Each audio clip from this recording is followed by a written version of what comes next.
It's a UK premiere for the BMW S1000RR, and we're here, we've got Sepp, who's the product manager for this bike. We need to ask you about the engine, shift cam. We bring the shift cam at BMW that brings us 100 Newton meter from 5,500 till 40,500 RPM and 207 horsepower. Yeah, that's some amount of horsepower, that. What will it give the rider? What's the benefits? The benefit is the acceleration is so smooth and so linear that it pulls and pulls and pulls, and it's relaxing for you. It's very, very relaxing. It's not so demanding as the previous one. Is it something they will notice when they're riding? Will they feel it, or is it something that comes nice and naturally?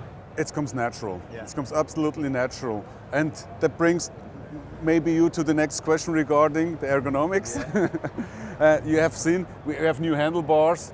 We bring here the handlebar, we make a little bit wider, bring it a little bit up, so it's as well more comfortable. So if you're braking, it's more stable, more comfortable for you. Sepp, thank you very much. Thank you. It was a pleasure. Cheers.